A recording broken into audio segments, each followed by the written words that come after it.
So, Namaskaram to all of you.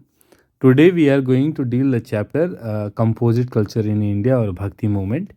Uh, in your book, in Avichal publication, it might be 11th chapter. In my book, it is the 10th chapter. Doesn't mean. So let's start without wasting our time. Bhakti Movement, what it was. असल में हम समाज की जब बात करते हैं तो हम देखते हैं कि जो भारतीय समाज रहा है वो कई तरह से चेंज हुआ है। एक आधार तो ये हो सकता है कि हम जो जो राजा महाराज आते गए, सम्राट आते गए, उनके आधार पे बना सकते हैं और उस आधार पे हमने इतिहास को पढ़ा भी है। जैसे कि मतलब उत्तर वैदिक के किसी राजा को ले लिए, मौर्य वंश के ले लिए, गुप्त वंश के ले लिए, फिर राजपूतों को हमने ले लिया, फिर इस्लामिक इन्वेडर्स जब आए तो खिलजी सल्तनत के आधार पे हमने मतलब इस आधार पे भी हम व्याख्या कर सकते हैं कि कैसे हमारा समाज चेंज हुआ। उसी आधार पे एक वक्त आता है समाज का जब आपको दिखता है कि भाई हमारा जो समाज है वो एक ऐसा कल्चर दिखा रहा है, एक ऐसा सांस्कृतिक दिखा रहा है अवस्था जिसमें कई प्रकार के अलग अलग आपको संस्कृतियों की झांकियाँ मिलती हैं। एक उदाहरण के रूप में देखता हूँ कि मान लीजिए हम ड्रेस के आधार पे करते हैं तो हम देखते हैं कुछ लोग कुर्ता पहनते हैं, कुछ लोग आजकल वेस्टर्न ड्रेस पहनते हैं, कुछ लोग शर्ट पैंट पहन रहे हैं, कुछ लोग हाफ एंड निकर पहन रहे हैं, कुछ लोअर पहन रहे हैं, कुछ टिप टॉप रह रहे हैं, कुछ साड़ियाँ, कुछ सलवार सूट, मतलब अलग अलग प्रांत, अलग अलग राज्य, अलग अलग धर्म, अलग अलग संस्कृति के हिसाब से परिधान आज के समय पे है। तो हम मान सकते हैं कि अगर इस ड्रेस का हम हिस्ट्री में हम जाएंगे तो हमको पता चलेगा कि धोती या लुंगी जो थी वो बहुत पुरानी थी और स्कर्ट और हाफ पैंट जो है वो पश्चिमी जो वेस्टर्न कल्चर है, जब अंग्रेज या पुर्तगीज़ आए उसके समय पे आया है। तो हम अब अभी का जो ड्रेस का कंपोजिशन देख रहे हैं, अगर हम उसको बांटना चाहें तो हमें उनकी अवस्था मिलती है कि कौन सा चीज़ कितना पुराना है, कौन पहले आया था। उसी आधार पे अगर धार्मिक आधार पे हम देखेंगे तो हमारा जो कल्चर है उसमें आपको दिखेगा कि भाई हिंदुज़म जो था, सनातनी हिंदू, बुद्धिज़्म, जैनिज़्म, और उसके बाद जो अभी मॉडरेट हिंदुज़म है, इसके अलावा इस्लामियत है, ईसाइयत है, उसके बाद कई सारे पंथ हैं। तो ये सारे जो हैं ये अलग अलग समय पे इंडिया पे आते हैं और आज एक पर्टिकुलर टाइप पे आपको क्या दिखता है कि एक मल्टीपल एक आपको फॉर्मेशन मिलता है कि एक हमारा जो समाज है उसमें कई धार्मिक अनुष्ठान, रीति रिवाजों के साथ वो चल रहा है। तो उसी को हम बोलते हैं composite culture. Definition of a composite culture is a heterogeneous mixture of the multiple cultures meeting coexisting in one single region. एक पर्टिकुलर जगह पे जब कई सारे कल्चर आके मिलते हैं और साथ रहते हैं, इसे ही कंपोजिट कल्चर के बारे में कहते हैं। इसमें क्या क्या होगा, इसमें होगा ये कि आपको कई सारी चीज़ें साथ दिखेंगे, कई प्रकार के खाने, कई प्रकार के परिधान, कई प्रकार के रीति रिवाज, कई तरह के भगवान, कई प्रकार के गायन शैलियाँ, वाद्य यंत्र, बाजार, हर चीज़ में विविधता दिखेगी। तो जितना ज़्यादा मिक्सचर होगा उतना खूबसूरत होगा। जैसे इस्तांबुल का एरिया देख लीजिए, मोरक्को का एरिया देख लीजिए, इंडिया का एरिया देख लीजिए, या अभी इंग्लैंड का देख लीजिए। अभी वो एक अच्छा प्लेटफॉर्म दिखा रहा है खाने के बारे में। पहले इंग्लैंड में उतने नहीं हुआ करते थे, बट आजकल वहाँ पे भी मतलब इंडियन डिशेस पहुँच गई हैं, अमेरिका में भी है। बट इंडिया में जितना आपको दिखेगा उतना ज़्यादा कंपोजिशन कहीं नहीं दिखता है मेरे हिसाब से। खैर, हम लोग आते हैं भक्ति मूवमेंट के बारे में कि भक्ति भक्ति मतलब डिवोशन, भगवान की जो आराधना है उसमें भी बदलाव होता है। एक समय था जबकि भगवान की जो आराधना थी वो एक पर्टिकुलर तरह तरह से ही हुआ करती थी, मतलब एक पृष्ठ हुआ करता था, वही कराएगा। फिर समय आया कि नहीं भाई, पृष्ठ के अलावा हमारे पास भी कुछ तरीके हैं। फिर पता चला कि नहीं, पृष्ठ हमारा तरीका और एक मंदिर का भी एक तरीका है, जिस मतलब छोटे छोटे मंदिर भी जो होते हैं मतलब बड़े मंदिरों के अलावा वहाँ पे भी हम जा सकते हैं, उसमें बड़े पुरोहित की आवश्यकता नहीं है। फिर पता लगा कि हम घर में भी पूजा कर सकते हैं। फिर पता लगा कि कीर्तन से भी हो सकता है, फिर उपवास से हो सकता है, फिर जप से हो सकता है, तब करने की आवश्यकता नहीं है। मतलब पूजा करने के तरीके में भी इतना बदलाव आने लगा। फिर किसी ने कहा कि भगवान तो है ही नहीं, ये सब, ये कोई भगवान नहीं है, भगवान तो आसमान के ऊपर निराकार है। तो ये जो तरीकों में बदलाव आता गया ना, इसी इसी से क्या हुआ, समाज में जो रूढ़िवादी नियम कानून थे, जिसको हम ऑर्थोडॉक्स बोलते हैं, ये भी धीरे धीरे शिथिल होने लगे, टूटने लगे। तो इंसान धर्म के मामले में थोड़ा सा ज़्यादा अच्छा, सहज महसूस करने लगा। और ये देन है भक्ति मूवमेंट की, और इसी को हम सूफिज़्म भी बोलते हैं कि सूफ़ी के आने के बाद इस्लाम में जो घुटन सी थी, बंदिशें थी, वो टूट जाती है। तो हम पहले सूफिज़्म से स्टार्ट करते हैं। इनमें सबसे पहले अगर किसी का नाम आता है तो वो आता है चिश्ती ऑर्डर के बारे में। जैसे आप देख सकते हैं, ये चिश्ती ऑर्डर जो है, इसमें ख्वाजा मोइनुद्दीन चिश्ती जी के बारे में दिया गया है। तो ये एक पहले मतलब माना जाता है कि अगर किसी ने शुरुआत की है तो इन्होंने शुरुआत की है। इस्लाम में जो कट्टरवादिता था या ऐसी चीज़ें थी जिससे कि आम आदमी असहज महसूस करता था, उससे निजात देने में इनका बहुत बड़ा योगदान है। तो ये इनका जन्म है, ये इनका देहवासन है। और लिखा है कि ये लाहौर में मतलब थे और उसके बाद वो अजमेर में आते हैं और वहीं पे ये अपना देहवासन ज्ञान का स्वर्गवास होता है। देखिए मैं कंटेंट बहुत सारे हैं, लेकिन मैं सिर्फ उतना ही पढ़ाऊँगा जितना कि आपके आईसीएसई में हो जाए और वीडियो भी ज़्यादा लंबा ना हो, है ना? तो कंटेंट अगर आप बोलेंगे सर ये छूट गया, ये भी होना बहुत कुछ चाहिए था, मैं तो इनका बचपन का नाम तक लिखा सकता हूँ, बट आपको आईसीएसई के क्लास 9th में उतना डीप नहीं पूछा जाएगा, है ना? तो हम लोग बहुत शॉर्ट में लेंगे और ऐसा मैं आपको पढ़ाऊँगा कि शॉर्ट टॉपिक से आप बड़ी चीज़ों को लिख सकें। तो लाहौर में थे, अजमेर में आए और उसके बाद क्या हुआ कि इनका एक बड़ा चेला बना शेख हमुद्दीन, है ना? और शेख कुतुबुद्दीन बख्तियार, 2 चेले बने थे, ये फर्स्ट थे, ये सेकंड थे, ठीक? इनकी अजमेर में टॉम है और एक ये क्या बन गया है, पिलग्रिमेज। पिलग्रिम होता है तीर्थ और उसके बाद तीर्थ करने वहाँ लोग जाते हैं। उर्स का जो मेला है ये इन्हीं के जो टॉम है उनके आसपास लगता है। अजमेर शरीफ में लोग चादर चढ़ाने जाते हैं, वो इन्हीं का है, ठीक? इनके खास बातें क्या थी, देखिए एक कॉमन चीज़ बता दे रहा हूँ कि कोई भी जब आपके पास सूफ़ी या संत आएंगे, अगर आपका उनसे काम पूछेगा तो एक दो काम तो कॉमन है, गरीबों की मदद करना, धार्मिक रूढ़िवादितों के खिलाफ बोलना, औरतों को ताकत देना, है ना, उनके सशक्तिकरण की बातें करना, ये सब तो कॉमन है ना? तो ये आप हर जगह लिख सकते हैं। कुछ कुछ चीज़ें कुछ कुछ लोगों की अलग है, जैसे आप इसके में आप ये नहीं लिख सकते कि भगवान के लिए, अरे ये मुस्लिम है तो ये भगवान की जगह आप अल्लाह वर्ड का इस्तेमाल करेंगे, है ना? तो और जैसे मान लीजिए आपको तुकाराम आए तो आपको लिखना पड़ेगा कि वो विट्ठल विष्णु जी के एक अवतार के बारे में थे, आप उसमें अल्लाह नहीं जोड़ सकते। तो कुछ चीज़ों का आपको ध्यान रखना है। बाकी अल्टीमेटली सभी जो है नेक आदमी, सबके काम तो सब अच्छे नेक ही होते हैं, तो अब वो आप दिमाग में रख सकते हैं। एक और आता है, ये सुहरावर्दी है। शेख ये साहिब है, थोड़ा सा गलत लिखा गया है, साहिबुद्दीन सोहरावादी थे और इनके भी कई सारे चेले जो इन शिष्य हैं वो इंडिया में हैं। शेख बहुद्दीन जो है उन्होंने एक बहुत बड़ा सुहरावादी एक मतलब एक शाखा जो है वो इंडिया में इस्टेब्लिश की थी और उनके हेड थे ये ज़करिया सुहरावर्दी। मुल्तान ये लाहौर के पास में है, ये उनका सेंटर हुआ करता था। और उनके देहवासन के बाद जब ये इंतकाल कर गए तो उनके बाद क्या हुआ कि डिवाइड हो गया, एक मुल्तान में और एक उच्च में, जो सिंध का एक हिस्सा है, 2 शाखाओं में बदल गया। जैसे जैनिज्म में भी आ गया ना श्वेतांबर और दिगंबर, वैसे ही 2 भागों में बट गया, ठीक? इसके बाद एक मैं नहीं बता पाया, जो पिछला टॉपिक था ना, जैसे कि हम लोग अभी पढ़ रहे थे कि सोहरावर्दी और उसमें अगर आपको पूछेगा कि भाई चिश्ती ऑर्डर में क्या अंतर है, तो मैं यहाँ जगह ले ले रहा हूँ। चिश्ती और सोहरावर्दी में थोड़ा सा मैं आपको बता देता हूँ। चिश्ती जो थे वो सिंप्लिसिटी में बिलीव करते थे कि भाई सिंप्लिसिटी होना चाहिए, है ना?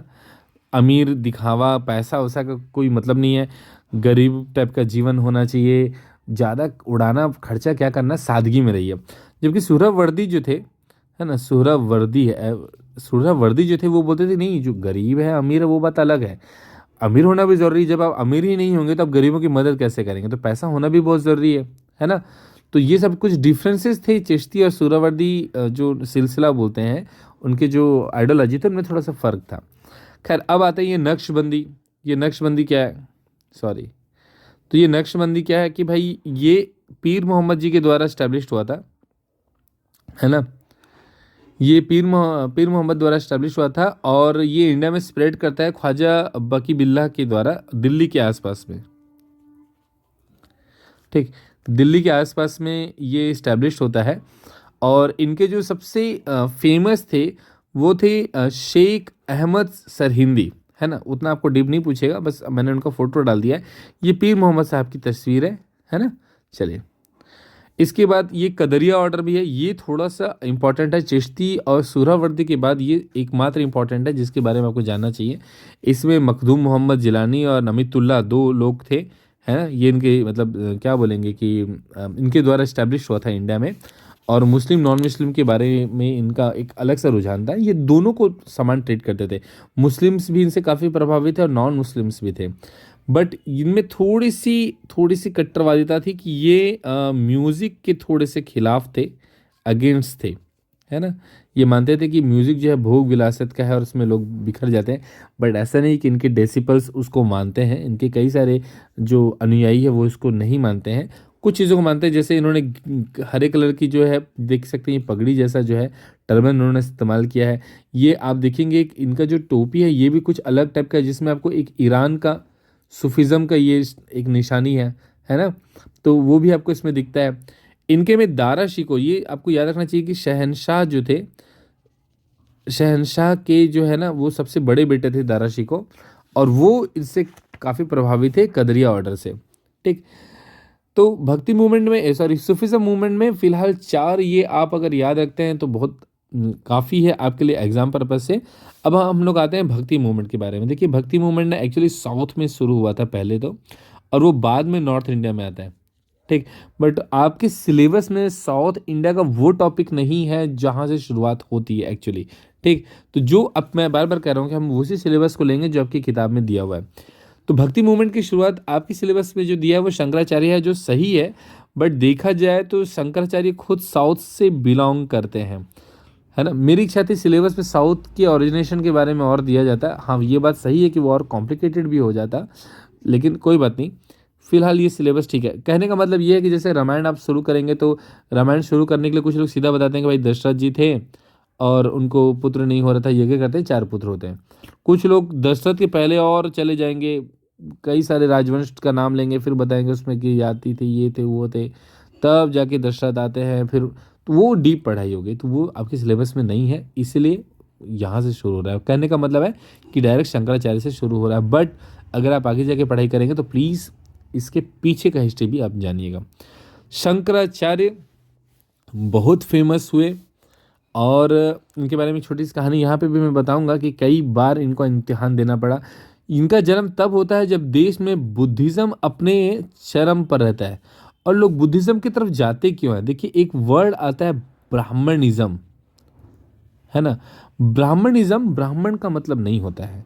ब्राह्मण एक वर्ग है, हम सभी उनकी इज्जत करते हैं। बट जब हम कहते हैं कि हम ब्राह्मणिज्म के खिलाफ है, इसका मतलब कतई ये नहीं होता कि हम ब्राह्मणों के खिलाफ है। ब्राह्मणिज्म का मतलब होता है कि जैसे मान लीजिए एक एग्ज़ाम हुआ 100 मार्क्स का, और कुछ लोग 90 लाए, तो 90 वाले बाकी लोगों को बोलते हैं कि हम तुमसे ऊपर हैं। 70 वाला बाकी लोगों से बोलता है कि मैं 90 से तो पीछे हूँ बट तुम लोग से तो होशियार हूँ। 50 वाला बोलता है कि ठीक है मैं 70 और 90 वाले से नीचे हूँ बट बाकी से तो ऊपर हूँ। एक 40 वाला लाया है जो खुद बाउंड्री लाइन पे है, वो बोलता है भले मैं लटपट पास हुआ बट फेल तो नहीं हुआ। जो 20 वाला है वो बोलता है फेल हो गया तो क्या हुआ, 10 नंबर वाले को बोलता है तेरे से तो ऊपर हूँ।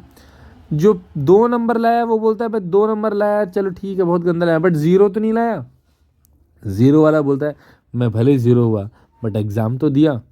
जो एग्ज़ाम नहीं दिया है वो बोलता है चलो मैं एग्ज़ाम नहीं दिया बट मैं स्कूल तो जाता हूँ।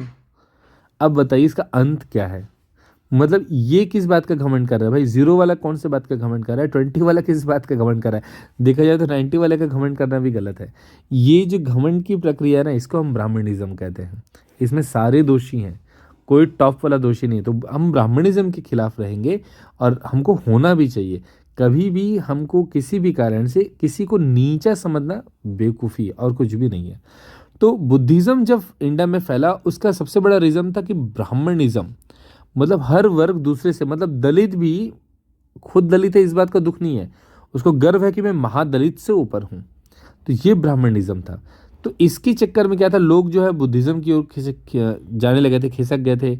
उनका सोच, उनका लगाव जो था वो बुद्धिज़्म की तरफ हो गया था, क्योंकि वो नियम कानून जो रिचुअल्स थे, जैसे कोई मर गया तो अब यज्ञ कराओ, जैसे गाय मर गई तो पहले ये दान करो, ये अछूत हो गए तुम चलो गंगा स्नान करो, तुमको ये हर्जाना देना पड़ेगा। अब उसको शूद्र लेके जाएगा तो उसको मुआवजा देना पड़ेगा, कपड़े देने पड़ेंगे, फिर ग्रह शांति करना पड़ेगा। अरे उसकी गाय गई है, वैसे ही उसको लॉस हो गया गरीब आदमी को, और इसमें तुम यज्ञ करा रहे हो, 100 आदमी को भोज कराना पड़ेगा, वो कहाँ से करेगा बेचारा। तो उससे बेटर कि चलो बुद्धिज़्म चल जाता है, ये सबसे तो निजात मिल जाएगी। तो शंकराचार्य ने आके पहले तो फिल्टर किया इन चीज़ों को कि भाई ब्राह्मणिज्म को ख़त्म किया जाए, कोई वर्ग किसी का शोषण न करे। दोबारा अच्छा, धर्म में भी क्या था कि हिंदू धर्म की कई सारी चीज़ें थी जो संस्कृत में लिखी हुई थी, तो लोग पढ़ नहीं पाते थे, और इसका उपयोग जो है कई लोग मिसयूज़ करते थे। गलत व्याख्या भी करते थे, बोलते थे हम भगवान के दूत हैं, हमको मानो, ये गलत था। तो उन्होंने इसको क्लिष्ट संस्कृत से ईजी संस्कृत के रूप में चेंज किया कि भाई ईजी कर देते, सभी कोई पढ़ पाएंगे। जैसे उन्होंने सूत्रों की स्थापना भी की है, जैसे एक राम जी का है जो शिव के लिए उन्होंने पूजा की है, नमामि समीशम निर्वाण रूपम विभुम व्यापकम ब्रह्म वेद स्वरूपम। ये बड़ा इतना मतलब इतने ब्यूटीफुली उसको लिखा गया, इतना आप पढ़ेंगे इतना इंटरेस्ट आएगा, मतलब इनकी संस्कृत पढ़ने में इतनी मज़ा आती है। न जानामि योगम जपम न पूजा न तो हम सदा सर्वदा संभुतुभ्यम, मतलब ऐसे याद हो जाएगा, चुटकियों में याद हो जाएगा। आप हिंदी में बड़ी बड़ी कविताओं को याद करिए, कई बार याद नहीं होती, बट हनुमान चालीसा देखिए वो कितनी अच्छी लिखी गोस्वामी जी ने कि आप एक दो बार पढ़ेंगे आपको शब्द बाय शब्द याद हो जाती है। तो ये खास बात थी शंकराचार्य की कि उनके लिखे हुए चीज़ें जो थी वो लोगों को बहुत अच्छे से याद रहती थी। तो चलिए इनके बारे में बताते कि ट्रैवल किए नॉर्थ इंडिया में बहुत घूमे। 788 में इनका जन्म हुआ, ब्राह्मण फैमिली में कलादी नाम के जगह में केरला में जन्म हुआ, है ना। और उसके बाद में क्या हुआ कि हिंदुज़म को फैलाना स्टार्ट किए। ये एक चीज़ याद रखिएगा, जब भी किसी भगवान के बारे में जब आएगा, जब भी किसी भक्ति मूवमेंट में संत के बारे में आएगा, तो उनके भगवान के बारे में ज़रूर आप ध्यान में रखिएगा, उससे आपको बहुत सारा चीज़ लिखने के लिए मिलेगा। तो इससे क्या हुआ कि हिंदुज़म को स्ट्रेंथ करने में आसानी मिली। अच्छा, शंकराचार्य जब जिस समय में गए थे उस 788 में, याद रखिएगा 712 ईस्वी में मीर कासिम दाहिर पर पहुंच चुका था, मतलब इस्लाम कहीं ना कहीं पहुंच चुका था हिंदुस्तान में। दाहिर उस समय इंडिया का हिस्सा हुआ करता था। तो 788 में जब ये जन्म हुए तो ये मतलब 8वीं शताब्दी के लास्ट में ये घूम रहे हैं, जबकि 712 में इस्लाम आ चुका है। कई लोग बोलेंगे इस्लाम 1001 से, भैया वो गजनवी गौरी है, उनके आने वो लूट के ले आए थे। इस्लाम 712 में आ चुका था, है ना। तो राजपूतों ने देखा कि भाई इस्लाम का जो है वो एक मतलब उनका जो धर्म के आधार पे जो उनका एक था, जिहाद के आधार पे या धर्म के आधार पे जो वो लड़ने आ रहे थे, तो उन्होंने अपने लोगों को संगठित करने का एक तरीका देखा कि भाई अगर हम इनको ये शंकराचार्य जैसे लोगों को अगर हम सपोर्ट करेंगे तो ये क्या है, समाज से जुड़े हुए लोग हैं, इनकी बात लोग आस्था के साथ सुनते हैं, हमारी बातों को ना एक डर और आज्ञा के साथ सुनते हैं। तो जहाँ आस्था होती है ना वहाँ पे क्वेश्चन मार्क नहीं होता है, उसके बारे में बुराई नहीं होती। तो वो चाहते थे कि अगर इनके थ्रू कुछ समाज में जाएगा तो क्या होगा कि लोगों में जो संगठन है ना, हिंदुज़म में जो एक संगठित होकर रह रहे हैं वो और मजबूत होगा। और जितना जो लोग आपस में मिलजुल के रहेंगे उससे क्या होगा, हमारा हिंदुज़म स्ट्रेंथ हो जाएगी, उसकी मतलब मजबूती बढ़ जाएगी। और अगर वो मजबूत हो जाएंगे धर्म के आधार पे तो हमको आसानी से डिफेंड करते बनेगा। अगर हिंदुज़म में संगठन में ताकत नहीं आएगा, बिखरा होगा, तो लोग राजा से ही क्वेश्चन मार्क करेंगे, तुम क्या किए, मार्केट में क्या है, व्यापारियों का हालत ख़राब है, बेरोजगारी है, बीमारी में तुम कुछ नहीं कर पा रहे हो। बट अगर धर्म के नाम पे अगर वो आस्था जग जाती है तो उसमें क्वेश्चन मार्क नहीं रहता है, वो सारी चीज़ें क्षुण्ण हो जाती है ना। देखिए उसके बाद क्या है, स्ट्रिक्टली प्रिजर्विंग वर्ण व्यवस्था। वो चाहते थे कि शंकराचार्य जैसे लोगों की अगर हम मदद करते हैं, उनको प्रिविलेज देते हैं, उनको जगह पैसा ये सब देते हैं, तो वर्ण व्यवस्था रहेगी। तो वर्ण व्यवस्था जब जब मजबूत होगी ना तो राजाओं को बहुत लाभ होता है, क्योंकि लोग क्वेश्चन मार्क करना बंद कर देते हैं। ऐसा दिखाया जाता है कि राजा जो है वो तो इंद्र वरुण वायु का उत्तराधिकारी है, तो लोग उन पे भी आस्था करने लगते हैं। आपको क्रिश्चियनिटी में बड़ा ताज्जुब होगा कि कई राजा अपने आप को डिवाइन ऑर्डर या भगवान का पुत्र तक घोषित करते थे उनके बिशप के द्वारा, है ना। और वो पादरी करता था, फादर कर देता था, क्या करेगा, राजा से पेंशन लेना है। तो राजा जो है मतलब वो फेथ में आ जाता है, हाथ हाथ नहीं जोड़ते हैं, मतलब साष्टांग झुक के प्रणाम करते थे, भाई भगवान आ गया, तो इससे राजा को बेनिफिट होगा, है ना। Supported by king to counter the Islamic preaches, ये मैंने अभी कहा ही है ना। चलिए अगला आते हैं। तो ये उनके जन्म के बारे में है। वेदांत जनपीठ जो है श्रृंगेरी साउथ में इन्होंने स्थापना की है। 4 इन्होंने पीठ की स्थापना की है, या पढ़ लीजिएगा, ये 4 वेद के हिसाब से भी है ना।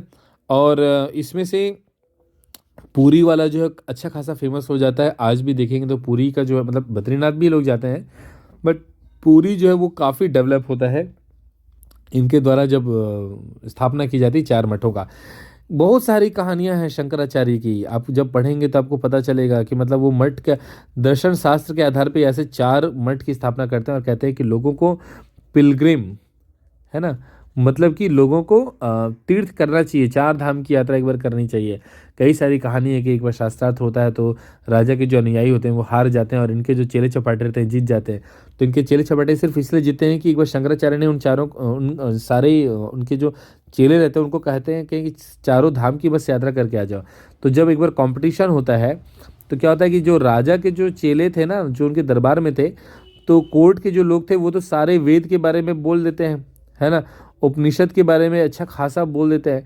बट जो शंकराचार्य के लोग रहते हैं ना, वो एक्चुअल लाइफ के बारे में बताते हैं कि भाई हम देखे गए, लास्ट रास्ते में हमने किसी का बर्थ देखा, हमने डेथ देखा, किसी के घर को जलते हुए देखा, किसी के यहाँ खुशियाँ देखी, किसी की शादी देखी, बाढ़ देखा, सुख देखा, दुख देखा। मतलब जीवन का जो मिठास, कटु अनपतर सारा वो बोलते हैं। ऐसा बोलते हैं कि कोर्ट में जो लोग थे ना, मतलब रो पड़े थे इन चीज़ों को देख के कि सही में मतलब क्या है लाइफ, हम यहाँ बैठ के पैसा और ये सब देख के इतना करते हैं, कल मर जाएंगे, सारा पैसा यहीं रह जाएगा। तो इस प्रकार से शंकराचार्य के चेले जीत जाते हैं और फिर मतलब नतमस्तक हो जाते हैं लोग, कि बोलते हैं कि नहीं सही बात है, जो ज्ञान है वो वेद और उपनिषद से कहीं ज़्यादा प्रैक्टिकल है, तो हमें तीर्थ पे जाना चाहिए। तो उसके बाद ये चार धाम की यात्रा जो लोग करते हैं, बद्रीनाथ नॉर्थ के लिए, वेस्ट में द्वारका, साउथ में ये सिंगरी और ये पुरी। तो चार धाम की उन्होंने की थी कि चार धाम की यात्रा जरूर करनी चाहिए। दर्शन शास्त्र इसी पर आधारित है। अगला जो टॉपिक आता है वो है रामानुजाचार्य। ये वैष्णव, देखिए वैष्णव से ना आप हमेशा रखिएगा कि एक तो विष्णु जी पर है, बट वैष्णव बेसिकली ना ये दलितों के लिए भी आजकल इस्तेमाल होता है।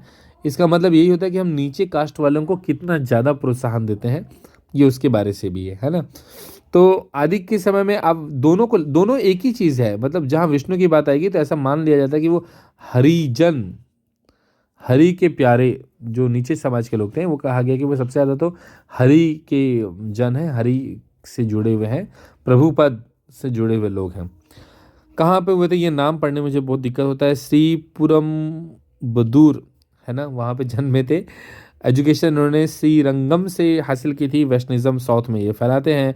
मोक्ष उन्होंने कहा था कि 3 तरीके से पाया जा सकता है, कर्म के द्वारा से, ज्ञान के द्वारा से और भक्ति के द्वारा से। भक्ति हो गया डिवोशन, और ज्ञान हो गया नॉलेज, कर्म हो गया एक्शन, पूजा पाठ करिए, भगवान के बारे में जानकारी हासिल करिए और उनके बारे में जो भी भजन कीर्तन करना है वो एक तरीका है भक्ति मार्ग। इन तरीके से ही मोक्ष को आप हासिल कर सकते हैं, है ना।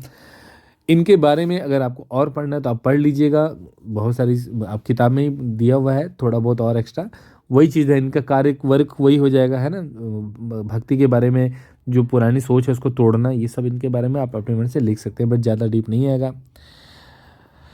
निबरकरा राधे कृष्ण जी के थे, जैसा आप देख सकते हैं, राधे कृष्ण को साउथ में फैलाते हैं। ये कॉन्टेम्पोररी का मतलब होता है समकालीन। जब रामानुज जी थे तो उस समय ये भी थे, बट अलग अलग जगह में रहे होंगे, है ना। इसका मतलब जैसे होता है, जैसे इंडिया में मोदी जी हैं तो पाकिस्तान में इमरान खान है, जबकि दोनों के एज में अच्छा खासा डिफरेंस है। तो ये समकालीन है, मतलब जब मोदी जी थे तो पाकिस्तान में कौन था, है ना, इस प्रकार से। चलिए, ये बड़े इंपॉर्टेंट है, माधवाचार्य आपको जानना चाहिए। ये भी कृष्ण मैंने लिखा है, कृष्ण जी को बहुत ज़्यादा इन्होंने प्रेज किया है। उडुपी कर्नाटक एक बहुत अच्छा जगह है जहाँ के खाने बहुत फेमस हैं। एक उदाहरण देता हूँ कि उडुपी नाम के जितने भी रेस्टोरेंट होंगे, अधिकतर मैंने देखा है लाइफ में कि बहुत बहुत बहुत ही अच्छा खाना देते हैं। साउथ इंडियन डिश बहुत अच्छी रहती है। चलिए, ये इनका जन्म और देहवासन के बारे में। 11 साल की उम्र में मोनेस्ट्री ऑफ अच्युत प्रेरक्षा की। अच्युत जी प्रेरक्षा ये एक आदमी का नाम है और ये एक संत जैसे हैं, और इनका जो मोनेस्ट्री है मतलब एक तरह से आश्रम मान लीजिए, मठ मठ जो था उसमें वो ज्वाइन करते हैं। आनंद तीर्थ यात्रा एक टाइटल उनको मिलता है, तीर्थ यात्रा भी मिलता है, तीर्थ भी एक सही वर्ड है, दोनों बोल सकते हैं, क्योंकि बहुत घुमक्कड़ प्रवृत्ति के रहते हैं, कई जगह ये घूमते हैं और मिल के आते हैं। तो गुरुजी ने इनको टाइटल दिया था कि आनंद तीर्थ, मतलब आनंद के साथ यात्रा करने वाले जो हो तुम माधव हो। ये पूरे इंडिया में ट्रैवल करते हैं, 48 दिन का एक मौन व्रत भी रखते हैं, बद्रीनाथ जाते हैं, साउथ से बद्रीनाथ रहते हैं, वहाँ पे 48 डेज का मौन व्रत रखते हैं, सॉरी। फिर वापस उडुपी में आते हैं और एक कृष्ण जी का बहुत अच्छा सा मंदिर बनाते हैं, आप जरूर विजिट करिएगा, अभी भी है। फिर मार्च में फिर से बद्रीनाथ जाते हैं और उस दिन को लोग एक त्यौहार के रूप में मनाते हैं जिसको बोलते हैं माधव नवमी, है ना। और उसके बाद ये बद्रीनाथ की तरफ जाते हैं और उसके बाद में क्या होता है कि गीता, वेद, उपनिषद और विष्णु तत्व, विष्णु जी से जुड़ी हुई कहानियों को वो और अच्छे से व्याख्यान करते हैं। कमेंट्री का मतलब समझिएगा कि किसी चीज़ के बारे में और डीपली बोलना, है ना, ये करते हैं। तो ये माधवाचार्य थे। इसके बाद एक आपके में आ जाते हैं संत ध्यानेश्वर विठोबा या विठल, ये विष्णु जी का एक अवतार है ना। अब इसके बारे में भी आप पढ़ सकते हैं, विष्णु जी से जुड़े हुए कुछ कहानियाँ हैं। विठल देव उनके एक रूप हैं जो महाराष्ट्र में अच्छे खासे फेमस हैं, बहुत उनकी श्रद्धा से पूजा की जाती है। विठल पे कई सारे भजन हैं और बहुत इंटरेस्टिंग है। मेरे को नाम याद नहीं आ रहा है, बट उनका एक दो ठो भजन मैं सुना भी हूँ, है ना। महाराष्ट्र में थे, उन्होंने लिखा है भावार्थ दीपिका गीता के ऊपर में कुछ चीज़ों को लेकर लिखा है। विठोबा इनके प्रभु का नाम था। और क्या, बिठाना टेम्पल उन्होंने पंढरपुर में स्थापना किया है ध्यानेश्वर जी ने। और इनके जो फॉलोवर थे उनको वर्करी कहा जाता है। ठीक, ज़्यादा क्वेश्चन नहीं आएगा। इनके बाद जो चीज़ें आती हैं वो आती हैं कि इनसे प्रभावित होकर कई सारे लोग पंढरपुर में और स्थापित हो जाते हैं। चलिए देखते हैं अगले वीडियो में। इसके बाद नामदेव जी आते हैं जो कॉन्टेम्प्रेरी थे खिलजी डायनेस्टी के। खिलजी डायनेस्टी याद रखना चाहिए। एक तरीका याद करने का ये भी है कि 1236 में रज्य सुल्तान राजा बनी थी। और उसके बाद फिर कौन आता है, नसरुद्दीन फिरोज आते हैं। उनके बाद में बलबन आते हैं। बलबन बाद में आते हैं बहुत, लेकिन वो लास्ट आ चुका रहता है, 13 का स्टार्टिंग हो चुका रहता है। उनके ठीक बाद में आता है खिलजी वंश। तो ये जो टेन्योर है ये खिलजी वंश का है, याद रखिएगा। दिल्ली में उस समय ये थे। तब महाराष्ट्र में नामदेव जी थे। इन्होंने किनको पसंद किया, धानेश्वर जी को पसंद किया। और कहाँ पैदा हुए थे, नरसिंह बामानी में पैदा हुए थे। ये भी विठल है ना, वही विष्णु जी के अवतार, उनको मानते थे। और Visoba Khechara was the teacher of Namdev, उनके जो गुरु थे, है ना। मराठी लैंग्वेज में नामदेव और जनेश्वर जी ने मिलकर कई सारे भजन लिखे हैं। तो ये आपके नॉलेज के लिए है। ठीक, अब इसके बाद हम लोग आते हैं सीधा संत कबीरदास जी के ऊपर में। ये एक ऐसे गुरु थे, मतलब जिन्होंने ना, मतलब देखिए, मुस्लिम और हिंदुज़म, मतलब बड़ा ताज्जुब लगता है। ये खुद कहाँ पैदा हुए हैं, वाराणसी में, है ना। और राजा जो थे उस जमाने में वो कट्टर हिंदू के थे। ठीक, तुगलक वंश लगभग लगभग आ चुका था। और इलाहाबाद जो पिलग्रिम है हिंदुओं का, और ये भाई साहब वहाँ पैदा हुए और वो दोनों को उल्टा सीधा बोलते थे कि तुम लोग फालतू हो, तुम लोग फालतू है, तुम लोग पत्थर का पूजा करते हो, पागल हो, तुम नमाज के लिए उतना ऊपर चढ़ के बोलते हो, ता चढ़ी मुल्ला बाग दे, क्या बहरा हुआ खुद आए। मतलब इतनी बड़ी बात बोल देते हैं। लेकिन देखिए कितना मतलब समाज में सहिष्णुता था कि इनके खिलाफ कोई एक्शन नहीं होता है। राजा बोलते हैं कि कोई बात नहीं, वो बोल रहे हैं, वो संत है, वो कुछ सोच समझ के ही बोल रहे होंगे, है ना। मतलब आज के ज़माने में आप किसी धर्म के बारे में बोल दीजिए तो लोग आपके घर में पहुंच के तोड़ फोड़ कर देंगे बिना आपसे बात किए। ये बोलते थे, लोग इनकी बात को सुनते थे। मगहर में इन्होंने अपना किया। मगहर बोलते हैं कि वहाँ नहीं मरना चाहिए क्योंकि वहाँ ऐसा ऐसा होता है, बड़ी जानबूझ के मगहर में जाते हैं। इसकी स्टोरी लंबी है, मैं इसको नहीं बोलूँगा। वर्नाकुलर प्रादेशिक भाषाओं में उन्होंने कई सारे चीज़ों को लिखा। दोहे तो कबीर के आज भी चलते हैं, है ना। पूरी कैसेट सीडी आती है, बजते रहते हैं। ब्रज, भोजपुरी और अवधी भाषा में इन्होंने बहुत सारे लेख लिखे हैं। इनका मेन था कि देखिए भक्ति जो है वो भगवान की निराकार की होती है ना। और जो वेद पुराण है ना, ये किताबें तो हो सकती हैं भगवान के बारे में, है ना, लिखी हुई हो, लेकिन ये सारे अलग अलग रास्ते हैं जो एक ही जगह पहुंचते हैं। और आप डायरेक्ट भी पहुंच सकते हैं, इनके थ्रू जाना ही जरूरी नहीं है। एक और है, आप अच्छे कर्म करिए, आप अच्छे काम करिए समाज में, है ना। जैसे बड़ा हुआ सो क्या हुआ, जैसे पेड़ खजूर पंथी को छाया नहीं फल लगती दूर। तो इस टाइप के इन्होंने कई सारे दोहे लिखे हैं। कबीरा खड़ा चौक में सबकी मांगी खैर, ना कहा उसे दोस्ती ना कहा उसे बैर। मतलब लाइफ अगर आप अच्छे से जी रहे हैं ना, सिर्फ अच्छे से जी रहे हैं, लोगों की मदद करते हुए जी रहे हैं, तो भी आप गॉड के पास पहुंच जाएंगे। आपको ये मुस्लिम और हिंदुज़म के थ्रू होके जाने की ज़रूरत नहीं है। भगवान निराकार है, उसका कोई आकार नहीं है। तो लेकिन यही होता है कि इनके मरने के बाद इनके भी जो श्रद्धालु थे वो दो हिस्से में बढ़ जाते हैं। एक जो हिंदुज़म वाला है वो छत्तीसगढ़ में है, और जो मुस्लिम वाला है वो आज भी मध्य प्रदेश तरफ कहीं पर है। मुझे एग्जैक्टली वर्ड याद नहीं है, बट उधर ही कहीं पर है। ठीक, एंड मगहरे ही है मेरे ख्याल से, ऐसा लग रहा है मेरे को, बट कंफर्म नहीं है, एक बार देख लीजिएगा आप लोग। ठीक, तो ये कबीर साहब थे। ये भक्ति काल के एक बहुत बड़े निराकार निगुण, जिसको बोलते हैं ना सगुण निगुण, तो निराकार वाले में ये आते हैं। रामानंद सीताराम में लिखा है कि सीताराम के बारे में, मतलब राम और उनकी वाइफ के बारे में उन्होंने बहुत डिस्क्राइब किया है। उत्तर प्रदेश में ये भी पैदा हुए, इलाहाबाद जो आज का प्रयागराज है। स्कूल जो थे वो वैष्णविज्म के ऊपर में इन्होंने स्टार्ट किया, स्कूल में पढ़ा नहीं, इन्होंने स्टार्ट किया था, है ना। और ये इम्पोर्टेंट इसलिए है कि इनके देखिए चेहरे जो हैं वो रविदास बनते हैं, जो कि एक मोची थे, एक मतलब वीवर जो बुनकर कबीर जी जिनके बारे में बोल रहा था, वो इन्हीं के शिष्य थे। एक बार्बर बाल काटने वाला जो था भवानंद संत बनता है, वो भी इनका था। मतलब ये जो थे काफ़ी पहुँचे हुए थे, इनकी जो बात थी लोगों को काफ़ी प्रभावित करके गई। अभी देखिए कबीर जो है भले इनके चेले थे, बट उन्होंने भगवान के निराकार को माना, ना कि साकार को माना, उनके आकार को माना। तो इनके फॉलोवर थे, इनको पसंद करते थे, बट अलग अलग रास्ते होते हैं।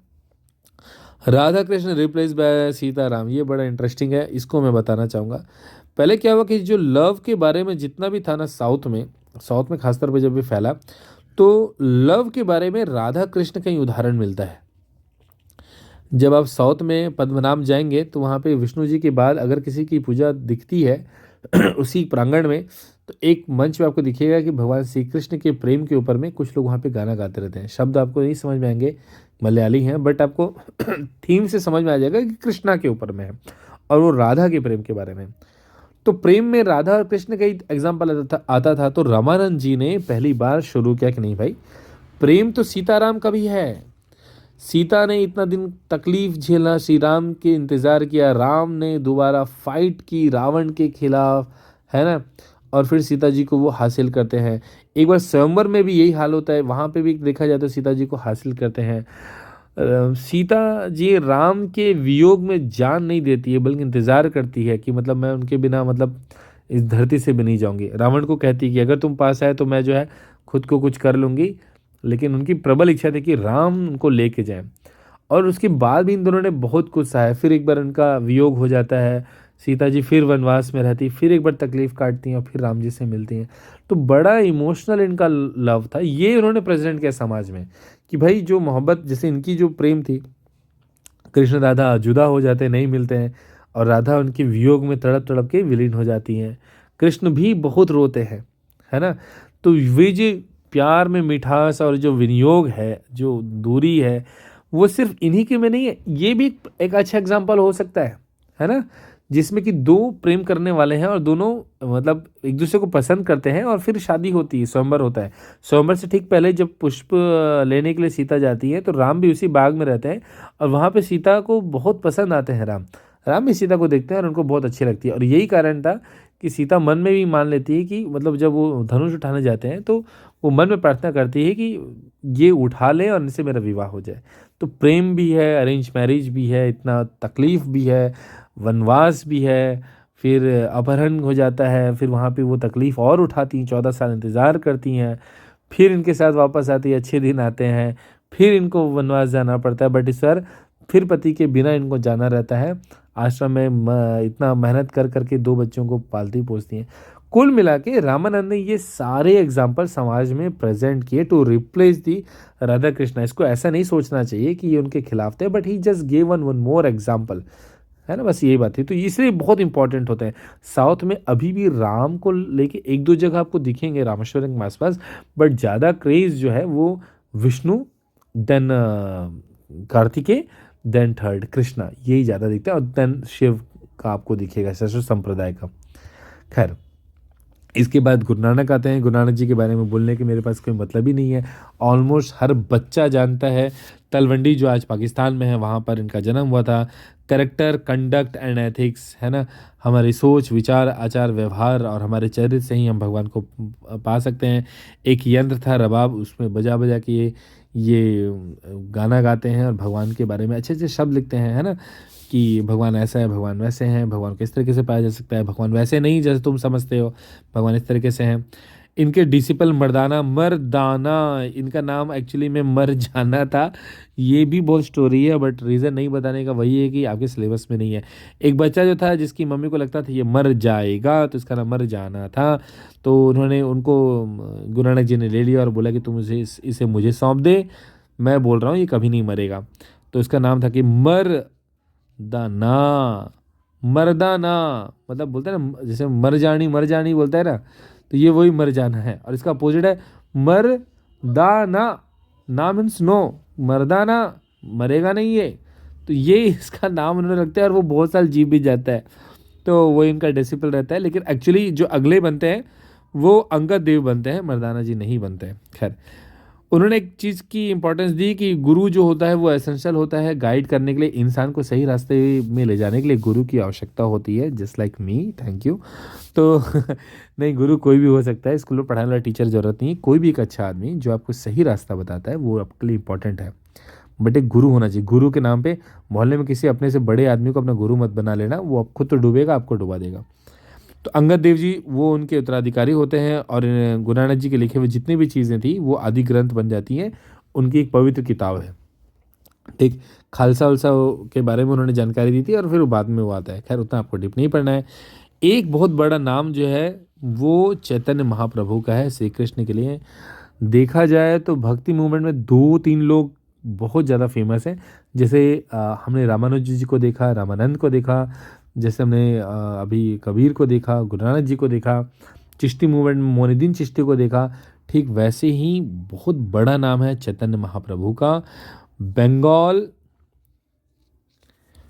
उड़ीसा, वृंदावन, कर्नाटक, ये 2 जगह तो बहुत बहुत बहुत ज़्यादा क्रेज़ है इनका।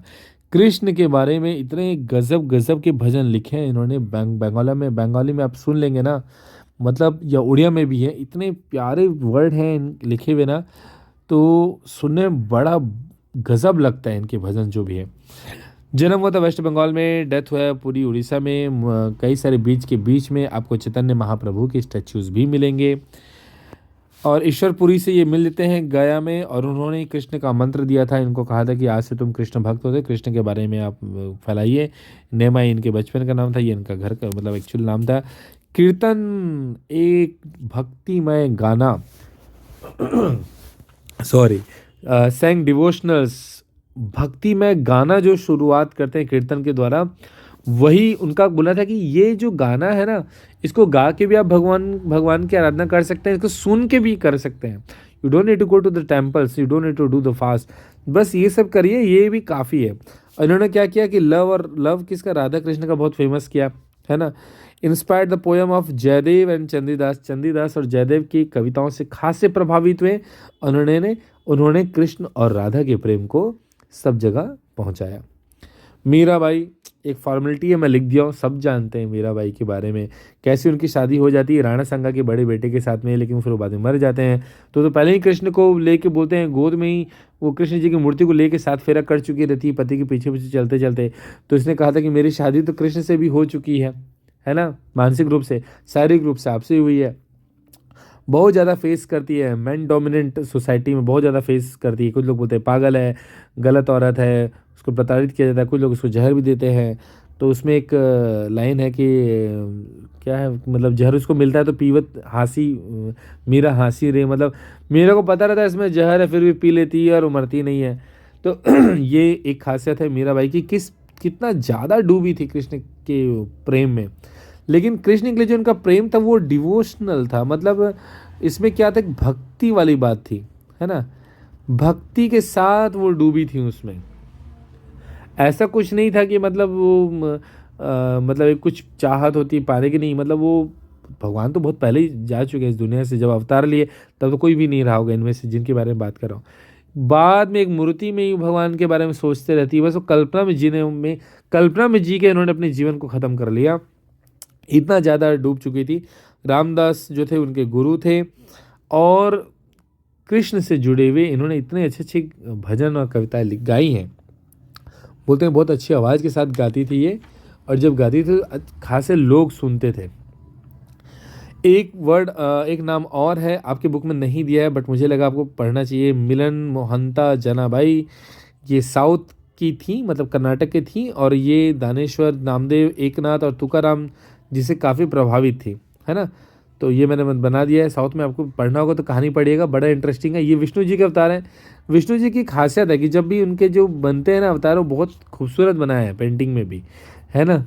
तो ये विष्णु जी अवतार है, मतलब ये बोलती हैं कि विष्णु जी इनके आसपास रहते थे और इनका मदद करते थे। ये देखिए इनके हाथ से हाथ मिला के इनका मदद कर रहे हैं, इनका सारा काम कर देते हैं विष्णु जी, ताकि इनका ध्यान काम पर ना जाए और ये जो है स्मरण करते रहे भगवान का, है ना, भगवान जी का जो है वो फोटो चलता रहे दिमाग में, अब वो गाना गाते रहे। तो विष्णु जी इनका सारा काम कर देते थे और ये विष्णु जी का गाना गाते रहती थी। तो इसके बाद ये अक्का महादेवी भी आती हैं, शिव भक्त थी। इसका अक्का का मतलब होता है बड़ी सिस्टर। ये भी, इनकी भी शादी हो जाती है जैन किंग कौशिका से, बट ये भी भगवान की काफ़ी भक्त रहती है। ड्रेसअप देख के आपको लगेगा कि किस विचारधारा में डूबी रहती थी। संत जैसा इनका रहने खाने विचरण का आदत था। राजा की पत्नी रानी ही हुई, लेकिन देखिए देख के लगता नहीं कितनी सादगी के साथ सिर्फ भगवान के उसमें डिवोशन में भक्ति में विलीन है।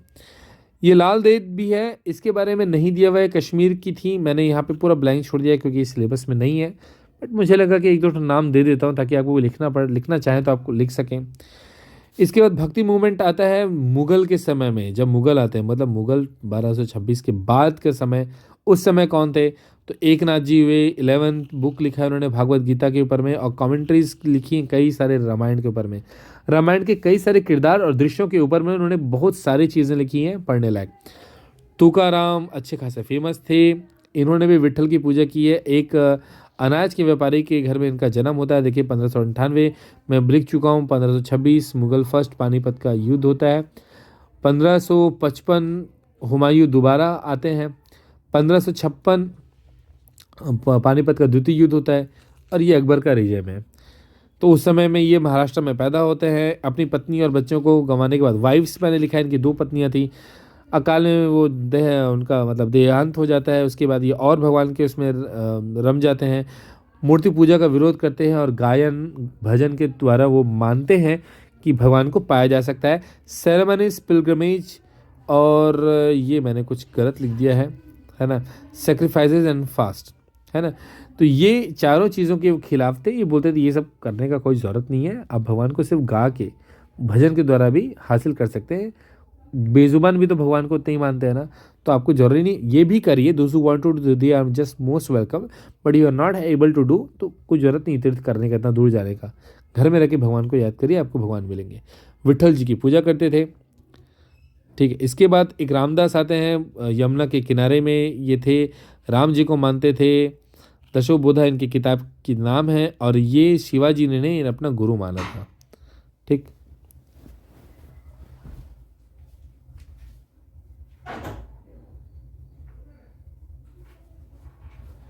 ओके, सो रामदास के बाद में एक आते हैं सेंट फ्रांसिस जेवियर। ये क्रिश्चियनिटी में, अगर हम लिखना चाहें कि भाई क्रिश्चियनिटी में क्या सुधार है, तो आप इनके बारे में लिख सकते हैं। ये गोवा में थे। किंग जॉन थर्ड ने इन्हें इंडिया भेजा था, पुर्तगाल से थे। इन्होंने आके इंडिया में कई सारी कुरीतियाँ जो थी, भ्रम जो थी, उनको दूर किया अपने साइंटिफिक लॉजिक से। जो लोगों में अंधविश्वास था, बिजली कड़क गई जैसे कई लोग उसको भगवान का हिसाब मानते थे, इस प्रकार का कई सारी चीज़ वो हटाते हैं, और कई सारे मिशनरीज के द्वारा अच्छा काम भी करते हैं। स्वास्थ्य के ऊपर में ज़्यादा काम होता है, पढ़ाई के ऊपर में तो होता ही है, साइंस की तरफ ही ज़्यादा ले जाते हैं। और यही कारण है कि कई लोग इनके प्रीचेस से प्रभावित होकर ईसाईयत को अपना लेते हैं। एक और नाम है, वो मैं आपको होमवर्क दे रहा हूँ, बुक से आप पढ़ लीजिए, पूरा चीज़ मैं नहीं कराऊंगा। एक लास्ट टॉपिक मैंने आपके लिए छोड़ दिया है, और उनका नाम है contribution of the Roberto the Nobili.